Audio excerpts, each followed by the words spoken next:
4 today. To celebrate, they're holding a surprise party in her ass. Oh, my God.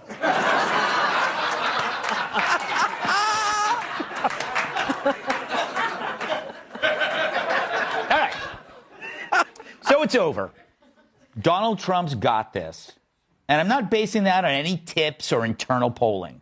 By the way, if internal polling is so much more accurate than regular polling, how come we don't use that instead? Can you imagine if your doctor gave you a diagnosis that's different than the one he gave to the hospital? Why would he do that? Perhaps so you pay for a treatment that you don't need? That's my theory on regular polling. They're designed so we buy more regular polling. Meanwhile, the internal polls are tucked away like Tim Waltz's nuts. Took me a while to get there. But it seems Kamala's campaign is ending with a thud louder than Joy Behar's refrigerator door. And the left's acting more desperate than P. Diddy down to his last bottle of baby oil. Right now, the media's rhetoric is apocalyptic, and they seem to be looking past November 5th and concentrating on November 6th. November 6th might be their new January 6th if the rest of America goes 1776. It's like they've decided that if they're going to lose, they're going to make the country suffer. As if The View airing 5 days a week isn't a stroll through hell already. But the left plans to punish you. They're mad because we, the people, didn't listen to they, the assholes. Let's start with The Atlantic, a magazine put out by folks who replaced their meds with M&Ms. Here's their latest headline. Trump is speaking like Hitler, Stalin, and Mussolini. It's quite the trifecta. Right now, Idi Amin is saying, what am I, chopped liver? At least throw him in for some racial diversity. Here's another. The very real scenario where Trump loses and takes power away. That article goes on forever. But I'll summarize it. Trump will sue to make sure it was fair, which is funny. It's not like the legal system hasn't used it against him or anything. The poor guy has spent more money on lawyers than Hunter has on new teeth. Here's Vanity Fair, quote, we all have a lot to lose if Trump wins. Yeah, I'll lose 4 years of surefire Kamala jokes. But they add the stakes are too high for democracy. No, you're too high. To admit the truth, your demonization is wearing off. Then there's TV. Turn on MSNBC or The View, which is slightly more fun than sticking your genitals in a panini maker. But let's listen.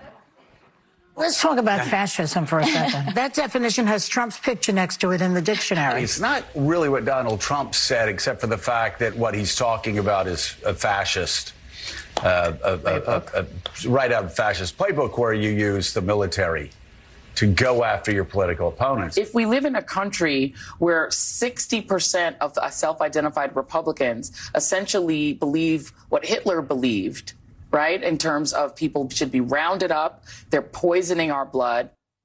Can you smell the desperation? It's either that or Joy Reid's wigs need a dry cleaning. But the new fear is that Trump's going to use the military to come snatch these ass wipes in the night. Oh, Mika, better get Joe a new nightlight. It's clear with his stupid dime slot eyes, he's not getting any sleep. Never mind that Trump didn't use the military against anyone last time, here or abroad, including in any new wars. Now, while the left melts down, however, Trump's talking to real people and apparently having a ball, which is a thing Dems only prefer to see at women's swim meets. Here's the capper. If you don't mind, I want to work the French fry counter. Absolutely. Trump, what's your favorite thing to order at McDonald's? I like it all. I love McDonald's. This is all on Trump. Oh, all on Trump. I'm allowed to do that, right? Yeah. Let's check and make sure it's everything you said it would be. It's better be. It's going to be the best you ever. I made it myself. Mr. President, you actually have worked at McDonald's now versus... Now I have worked at McDonald's. I've now worked for 15 minutes more than Kamala. Why would you lie about that? Why did? Because she's lying Kamala. That's why. It's amazing. You can call it a stunt. You can call it a troll. Either way, it was awesome. For the media just had to tell us that Trump doesn't really work at McDonald's. Yeah, he never said he did, douchebags. But listen to these losers. He worked briefly as a fry cooker, without a hairnet, I might add. He is so inept at pretending to be a real person that he really, literally cannot operate the fry machine as a normal worker. This just shows what an ultimate fraud he is. I still found these images to be jarring. Not to mention going to McDonald's. Would you like lies with that? Before we go, a quick look at what is topping the Drudge Report this morning. The headline, McDonald's one fry short of a Happy Meal. Wow. Felon finds work. Wow. Wow. Wow. Remember, these hacks refuse to fact-check an actual claim of working at McDonald's by Kamala. It's kind of poetic. If they'd actually done their job, Trump would have had this amazing gift to troll the F out of Kamala. Meanwhile, here's Harris leading a rally that apparently came with free vodka. Shout your own name for a minute.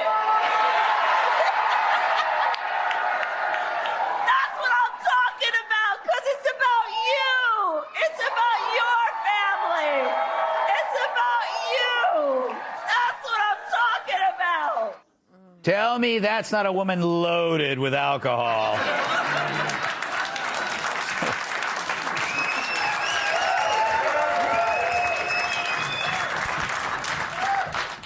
Some might say she's more combustible than a Hezbollah pager.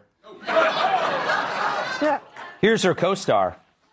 And you know what? When my mom looks for that Social Security deposit to be made in her bank account, that's how she's going to feed herself. That's how she's going to get things done. Wow, you're some son.